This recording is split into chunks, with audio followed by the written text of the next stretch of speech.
Hello friend, स्वागत है आप सभी का अपने चैनल आस्क क्लास में। आज की इस वीडियो में राजनीतिक विज्ञान के काफी महत्वपूर्ण ऑब्जेक्टिव प्रश्न हम आपको बताएंगे जो बोर्ड एग्जाम में बार बार रिपीट होते हैं। हम ऐसे ही नहीं बोल रहे हैं, आपको पूरा लाइव प्रूफ के साथ यहाँ पे दिखाया जाएगा कि कौन प्रश्न कितने बार बोर्ड एग्जाम में पूछा गया है, और जितने प्रश्न हम आपको करवाएंगे वो 2021 बोर्ड एग्जाम के लिए काफी ही महत्वपूर्ण रहेगा। तो आप लोग एक भी प्रश्न को स्किप मत कीजिएगा, शुरू से लेकर अंत तक देखिएगा, और जो प्रश्न आपको याद नहीं है उसे नोटबुक पे लिख के जरूर याद कर लीजिएगा। और ये क्लास डेली शाम 6 बजे चलता है, तो आप लोग लाइव आना बिल्कुल नहीं भूलिएगा। तो आइए शुरू करते हैं यहाँ पे पहले नंबर प्रश्न से। और पहला प्रश्न देखने से पहले अगर आप चैनल को सब्सक्राइब नहीं किए हैं तो चैनल को सब्सक्राइब कर लीजिए, और सब्सक्राइब करने के बाद एक बेल आइकन आता है उसको ऑल पे दबा लीजिए, ताकि जब भी हम कोई लाइव क्लास ले तो सबसे पहले नोटिफिकेशन आप तक पहुंचे और उस क्लास को आप देखें। तो यहाँ पे देखिए पहला प्रश्न है, संघ राज्य की विशेषता नहीं है। इसमें आपको बताना है कि कौन संघ राज्य की विशेषता नहीं है, और यह प्रश्न 2012, 17 और 20 में पूछा गया है। ए ऑप्शन है लिखित संविधान, बी ऑप्शन है शक्तियों का विभाजन, सी ऑप्शन है इकहरी शासन व्यवस्था, डी ऑप्शन है सर्वोच्च न्यायालय। तो यहाँ पे बताना है कि संघ राज्य की विशेषता इसमें से कौन सी नहीं है। तो संघ राज्य की विशेषता कौन नहीं है? इकहरी जो शासन व्यवस्था है वो संघ राज्य की विशेषता नहीं है, यानी यहाँ पे सी ऑप्शन क्या हो जाएगा? बिल्कुल सी हो जाएगा। संघ राज्य की विशेषता होता है लिखित संविधान, शक्तियों का विभाजन होता है उसमें, और यहाँ पे सर्वोच्च न्यायालय भी होता है। आइए देखते हैं अगला प्रश्न यहाँ पे 2 नंबर प्रश्न यहाँ पे देखिए, संघ सरकार का उदाहरण है। इसमें से बताना है कि कौन संघ सरकार का उदाहरण है। ए ऑप्शन है यहाँ पे अमेरिका, बी ऑप्शन है यहाँ पे चीन, सी ऑप्शन है ब्रिटेन, डी ऑप्शन है इनमें से कोई नहीं। और ये प्रश्न देखिए काफी महत्वपूर्ण है, और ये प्रश्न कितनी बार बोर्ड एग्जाम में पूछा गया है कि संघ सरकार यानी संघ राज्य का उदाहरण कौन सा है। तो संघ सरकार का उदाहरण कौन सा है? तो ये अमेरिका जो देश है वो संघ सरकार का ये उदाहरण है, यानी यहाँ पे ए ऑप्शन क्या हो जाएगा? बिल्कुल सही हो जाएगा। और ये प्रश्न काफी महत्वपूर्ण है, तो आपको ये प्रश्न आपको याद होना चाहिए। अगर याद भी नहीं है कोई प्रश्न तो आप लोग क्या कर सकते हैं, नोटबुक पे लिख के याद कर लीजिएगा, और उसका जब आप लोग रिवीजन कर लीजिएगा उसके बाद आप बोर्ड एग्जाम देने जाइएगा तो कोई भी प्रश्न आपसे नहीं फंसेगा, सब आराम से बन जाएगा, और आप लोग बोर्ड एग्जाम में बहुत ही अच्छे मार्क्स ला सकते हैं। तो एक तो आप काम कीजिएगा, वीडियो को शुरू से लेकर अंत तक देखिएगा सभी प्रश्न, उसके बाद जो प्रश्न आपको याद नहीं है उसे लिख के आप लोग क्या कर लीजिएगा, याद कर लीजिएगा। आइए देखते हैं अगला प्रश्न यहाँ पे 3 नंबर प्रश्न है, बिहार में संपूर्ण क्रांति का नेतृत्व निम्नलिखित में से किसने किया? यह भी काफी महत्वपूर्ण प्रश्न है। ए ऑप्शन है मोरारजी देसाई, बी ऑप्शन है नीतीश कुमार, सी ऑप्शन है इंदिरा गांधी, डी ऑप्शन है जयप्रकाश नारायण। तो यहाँ पे आपको बताना है कि बिहार में संपूर्ण क्रांति का नेतृत्व निम्नलिखित में से किसने किया? तो जयप्रकाश नारायण जी ने किया, यानी यहाँ पे डी ऑप्शन क्या हो जाएगा? बिल्कुल सही हो जाएगा। जितने भी हम प्रश्न आज करवाएंगे आपको वो काफी महत्वपूर्ण रहेगा। अगर ये वीडियो आप लोग शुरू से लेकर अंत तक देख लेते हैं तो बोर्ड एग्जाम में 3 से 4 प्रश्न इसी वीडियो से आपको देखने को मिलेगा, तो ये वीडियो आपके लिए काफी ही महत्वपूर्ण है।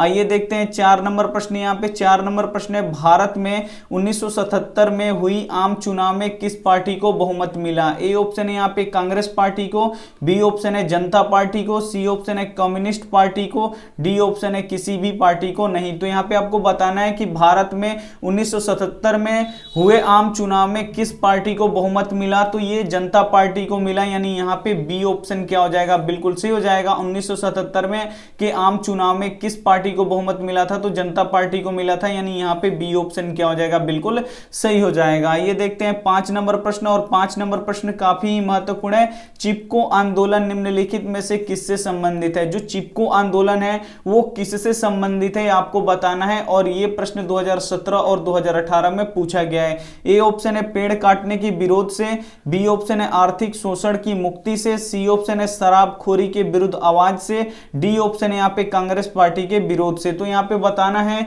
कि चिपको आंदोलन निम्नलिखित में से किससे संबंधित है? तो चिपको आंदोलन किससे संबंधित है? तो पेड़ काटने के विरोध से ये क्या है? संबंधित है, यानी पेड़ की जो कटाई हो रही थी उसके रोकने के लिए ये चिपको आंदोलन चला था। तो पेड़ काटने के विरोध में ये क्या चला था? चिपको आंदोलन, यानी ये पेड़ काटने के विरोध से इसका संबंध है, यानी यहाँ पे ए ऑप्शन क्या हो जाएगा? बिल्कुल सही हो जाएगा। ये देखते हैं अगला प्रश्न यहाँ पे अगला प्रश्न यहाँ पे 6 नंबर देखिए, सूचना के अधिकार आंदोलन की शुरुआत कहां से हुई। जो सूचना के अधिकार आंदोलन था उसका शुरुआत कहां से हुआ आपको बताना है, और ये प्रश्न 2011 और 16 में पूछा गया है। ए ऑप्शन है राजस्थान, बी ऑप्शन है दिल्ली, सी ऑप्शन है तमिलनाडु, डी ऑप्शन है यहाँ पे बिहार। तो सूचना के अधिकार आंदोलन की शुरुआत कहां से हुआ, तो ये कहां से हुआ था, राजस्थान से हुआ था, यानी यहाँ पे ए ऑप्शन क्या हो जाएगा, यहाँ पे बिल्कुल सही हो जाएगा। और जितने भी हम प्रश्न आपको करवा रहे हैं वो काफी महत्वपूर्ण है, तो आप लोग एक भी प्रश्न स्किप मत कीजिएगा, शुरू से लेकर अंत तक आप लोग वीडियो देख लीजिए।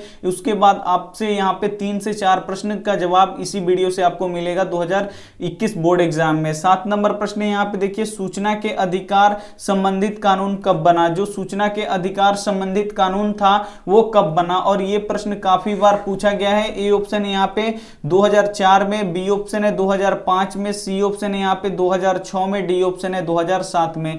तो सूचना के अधिकार संबंधित कानून कब बना, तो ये 2005 में बना, और ये प्रश्न 2021 बोर्ड एग्जाम के लिए काफी ही महत्वपूर्ण है। तो यहाँ पे बी ऑप्शन क्या हो जाएगा, बिल्कुल सही हो जाएगा। ये देखते हैं अगला प्रश्न यहाँ पे। अगला प्रश्न यहाँ पे देखिए 8 नंबर प्रश्न है, राजनीतिक दलों की नींव सर्वप्रथम किस देश में पड़ी। काफी महत्वपूर्ण प्रश्न है, और ये प्रश्न देखिए कितनी बार बोर्ड एग्जाम में पूछा गया है कि राजनीतिक दलों की नींव सर्वप्रथम किस देश में पड़ी। ए ऑप्शन है ब्रिटेन में, बी ऑप्शन है भारत में, सी ऑप्शन है फ्रांस में, डी ऑप्शन यहाँ पे संयुक्त राज्य अमेरिका में। तो राजनीतिक दलों की नींव सर्वप्रथम यानी सबसे पहले किस देश में पड़ी, तो ब्रिटेन में पड़ा, यानी यहाँ पे ए ऑप्शन क्या हो जाएगा, यहाँ पे बिल्कुल सही हो जाएगा। ये देखते हैं अगला प्रश्न यहाँ पे।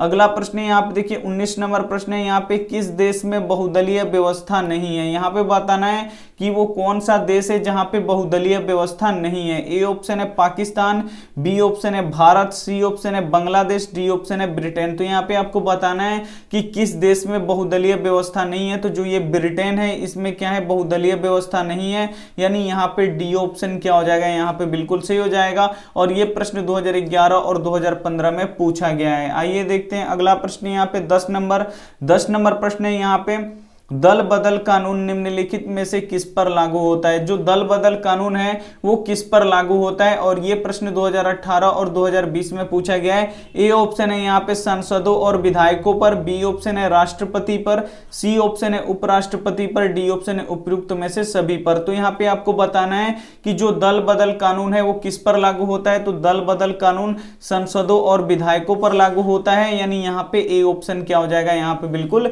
सही हो जाएगा। ये देखते हैं अगला प्रश्न यहाँ पे 11 नंबर प्रश्न है, राजनीतिक दलों को मान्यता और उसका चिन्ह किसके द्वारा प्रदान किया जाता है। और ये काफी महत्वपूर्ण प्रश्न है कि राजनीतिक दलों को मान्यता और यहाँ पे उसका चिन्ह किसके द्वारा दिया जाता है। ए ऑप्शन है राष्ट्रपति सचिवालय द्वारा, बी ऑप्शन है प्रधानमंत्री सचिवालय द्वारा, सी ऑप्शन है निर्वाचन आयोग द्वारा, डी ऑप्शन है सांसद द्वारा। तो यहाँ पे देखिए राजनीतिक दलों को मान्यता और उसका चिन्ह किसके द्वारा प्रदान किया जाता है, तो ये निर्वाचन आयोग के द्वारा यहाँ पे प्रदान किया जाता है, यानी यहाँ पे डी ऑप्शन, यहाँ पे सी ऑप्शन क्या हो जाएगा, यहाँ पे बिल्कुल सही हो जाएगा। ये देखते हैं अगला प्रश्न यहाँ पे। अगला प्रश्न यहाँ पे 12 नंबर देखिए, निम्नलिखित में से कौन राष्ट्रीय दल नहीं है। इसमें से आपको पहचानना है कि निम्नलिखित में से कौन राष्ट्रीय दल नहीं है, और ये प्रश्न 2014 और 2018 में पूछा गया है।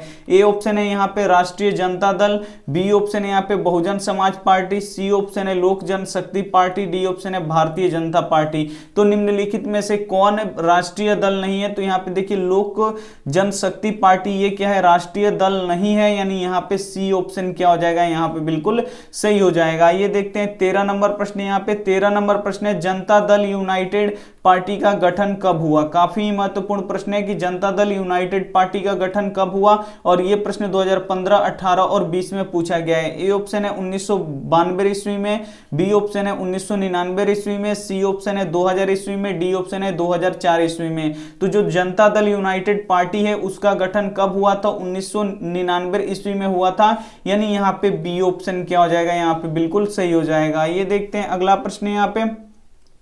अगला प्रश्न यहाँ पे देखिए 14 नंबर प्रश्न है, बिहार में पंचायती राज व्यवस्था में महिलाओं के लिए कितनी सीटें आरक्षित हैं? ए ऑप्शन है 50%, बी ऑप्शन है 25%, सी ऑप्शन है 33%, डी ऑप्शन है इनमें से कोई नहीं। और ये प्रश्न 2014 और 2016 में पूछा गया है कि बिहार में पंचायती राज संस्थाओं में महिलाओं के लिए कितनी सीटें आरक्षित हैं। तो बिहार में कितनी महिलाओं के लिए सीटें आरक्षित है? तो 50% सीटें क्या है? आरक्षित हैं। यानी यहाँ पे ए ऑप्शन क्या हो जाएगा? यहाँ पे बिल्कुल सही हो जाएगा। ये देखते हैं 15 नंबर प्रश्न। यहाँ पे 15 नंबर प्रश्न है, भारत में मतदाता होने की न्यूनतम आयु क्या है? यानी अगर आपको वोट देना है तो आपकी आयु कितनी होनी चाहिए? ए ऑप्शन है 16 वर्ष, बी ऑप्शन है 17 वर्ष, सी ऑप्शन है 18 वर्ष, डी ऑप्शन है यहाँ पे 19 वर्ष।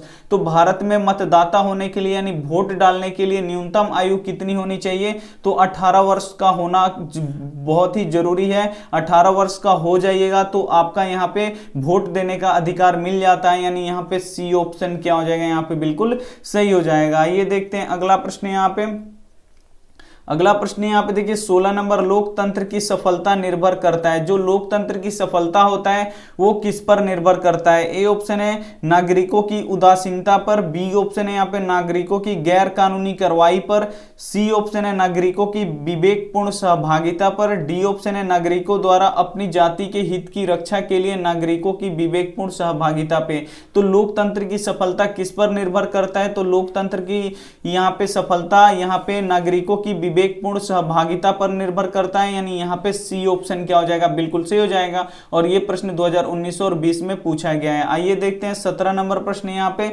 17 नंबर प्रश्न है, 15वीं लोकसभा चुनाव में पूर्व लोकतंत्र में महिलाओं की भागीदारी थी। यहाँ पे बताना है कि 15वीं लोकसभा चुनाव से पूर्व यानी पहले लोकतंत्र में महिलाओं की भागीदारी कितनी थी? ए ऑप्शन है 10%, बी ऑप्शन है 15%, सी ऑप्शन है 33%, डी ऑप्शन है यहाँ पे 50%। तो यहाँ पे 15वीं लोकसभा चुनाव से पूर्व लोकतंत्र में महिलाओं की भागीदारी कितनी थी? तो 10% से। यानी यहाँ पे ए ऑप्शन क्या हो जाएगा? यहाँ पे बिल्कुल सही हो जाएगा। ये देखते हैं अगला प्रश्न। यहाँ पे 18 नंबर प्रश्न है, लोकतंत्र जनता का, जनता द्वारा जनता के लिए शासन है, यह कथन किसका है? और ये प्रश्न देखिए 2013, 14 फिर 19 के दोनों पालियों में पूछा गया है। ए ऑप्शन है अरस्तु का, बी ऑप्शन है अब्राहम लिंकन का, सी ऑप्शन है रूसो का, डी ऑप्शन है ग्रेन का।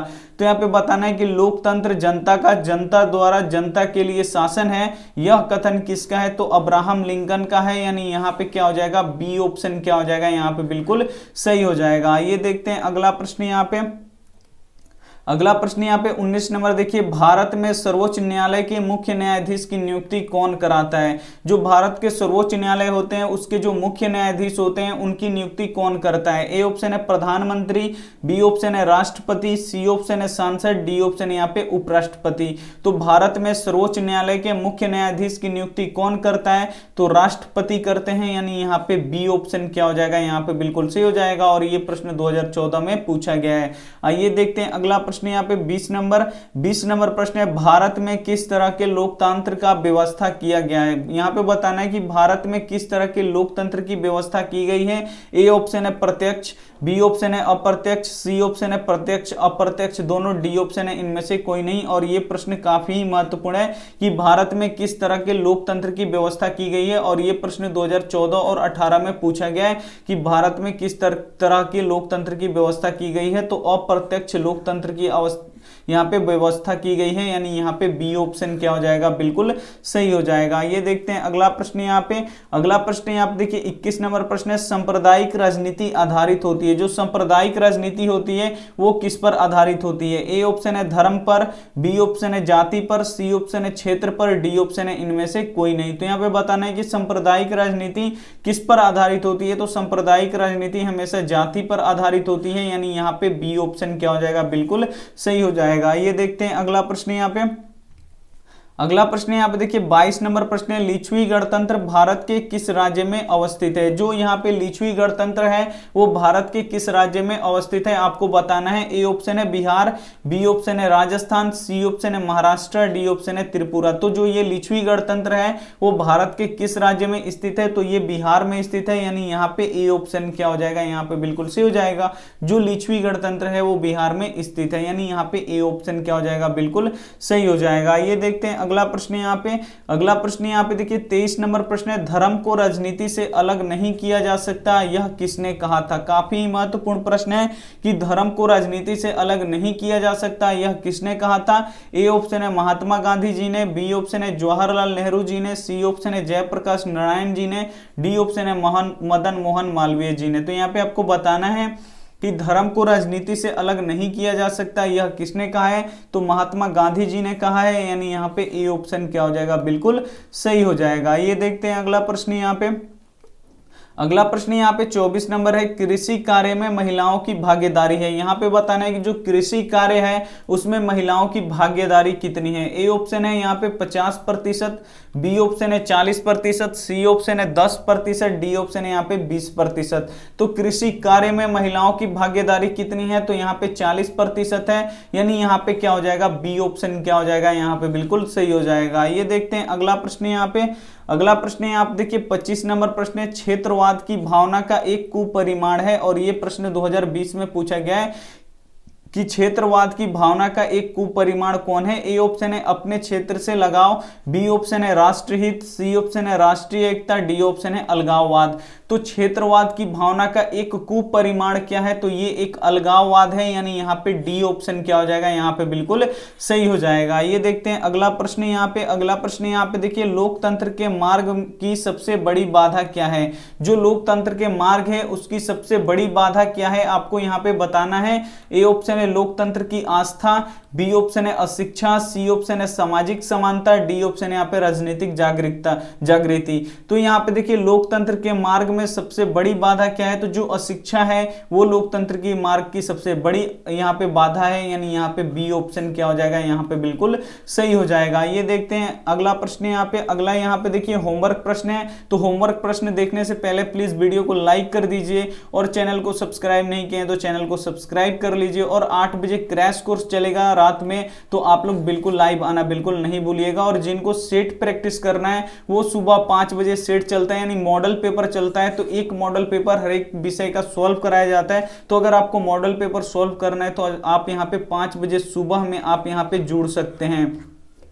अगर आपको सब्जेक्टिव पढ़ना है तो डेली 12 बजे यहाँ पे दिन में सब्जेक्टिव का क्लास चलता है, तो आप लोग 12 बजे जुड़ के सब्जेक्टिव क्वेश्चन भी देख सकते हैं। काफी महत्वपूर्ण यहाँ पे सब्जेक्टिव क्वेश्चन पढ़ाया जा रहा है ताकि आपकी तैयारी बहुत ही अच्छी हो जाए और आप 2021 बोर्ड एग्जाम में बहुत ही अच्छे मार्क्स लाएं। और यहाँ पे देख लीजिए, यहाँ पे होमवर्क प्रश्न है, विश्व में सर्वप्रथम मुद्रण की शुरुआत कहाँ हुई। यहाँ पे बताना है कि विश्व में सर्वप्रथम मुद्रण की शुरुआत कहाँ हुई। ए ऑप्शन है जापान, बी ऑप्शन है चीन, सी ऑप्शन है अमेरिका, डी ऑप्शन है भारत। और जो भी आपका सही जवाब है वो आप क्या कर दीजिएगा, कमेंट कर दीजिएगा, हम उसका जवाब आपको जरूर देंगे। अगर वीडियो अच्छी लगी हो तो वीडियो को आप लोग लाइक कर दीजिए, अपने दोस्तों के पास इस वीडियो को जरूर शेयर कीजिएगा, अपने भाई बहन जो भी 10वीं की तैयारी करते हैं उनके पास ये वीडियो जरूर शेयर कीजिएगा। चैनल को आप नहीं सब्सक्राइब किए हैं तो प्लीज आप लोग चैनल को सब्सक्राइब भी कर लीजिएगा।